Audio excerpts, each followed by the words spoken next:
Kia ora, ko Smith aho. Ngā mai ki te whare, welcome to the House. Sometimes on the House, question time gets a lot of attention, especially the rules that govern it. But oral questions are possibly the most public form of one of Parliament's key roles, keeping an eye and a check on government. If it's done well, it's not just political theatre. To attempt the done well part, there are actually some pretty tough rules about what should or should not be included.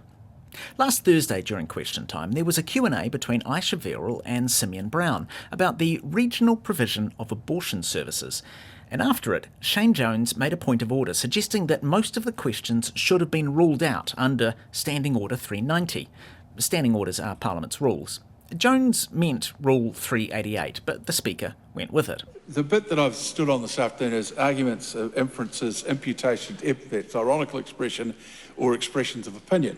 They can't be included in an answer, and I've stopped 2 questions so far on that basis. As Jerry Brownlee said, Standing Order 390 includes a list of things that are not allowed in oral questions, some of which he quoted there. A matching rule, 396, lists what must or must not exist in answers. They're almost identical, but not quite. But I think if you were to apply the full extent of all of the provisions under this standing order, there'd be very few questions that could be asked in the House. The Speaker is exaggerating for effect, but you get the idea, and what he said applies equally to answers. These particular rules set pretty tough ideals, and some of them are more honoured in the breach than the observance. Every Speaker tends to focus more on some rules and rulings than others, probably based on things that really annoyed them when they were a plain old MP or minister. And some Speakers, rather than seeking strict adherence, seem to aim for a balanced approach to the breaking, mostly by way of ask a political question, get a political answer. It all got me considering a broken rule scavenger hunt as a way of learning some of the rules. I confined myself to the same day, last Thursday. Let's start with a twofer from National's Climate Change Minister Simon Watts, answering a question from the Greens. Firstly, an epithet. Well, Mr Speaker, there you go again. The degrowth Greens. Epithets are a no-no. And then, an inference, a conclusion without explicit evidence. Would be happy to see jobs go offshore and aluminium produced in coal boilers overseas. And for some naughtiness on the question side, here's a question that was actually ruled out of order. Will Jean Prime to ex-Karen Shaw? This one falls under opinion. Yes, in a question, opinion is a no-no. Why has she spent so much time pushing her hoha, harmful political ideology onto our most vulnerable Māori children, while under her watch, reports of concern have increased by a massive...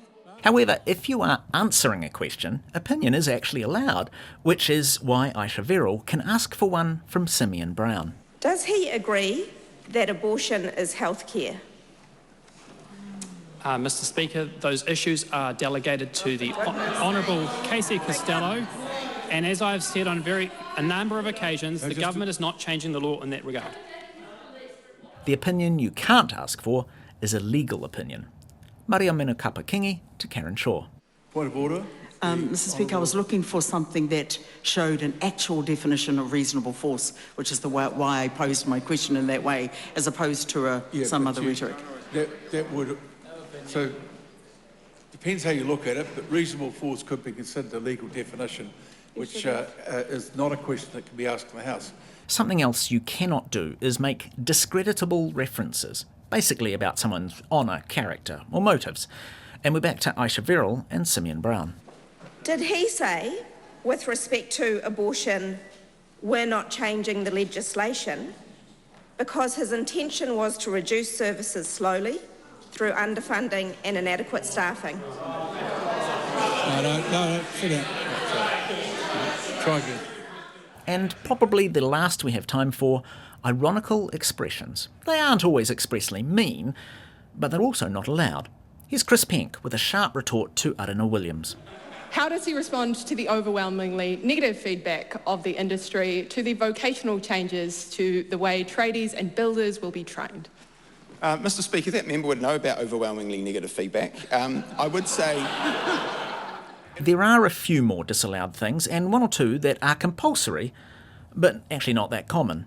But that's all we have time for here. You've been listening to a naughtiness scavenger hunt with the House. E te whakarango koe ki te whare.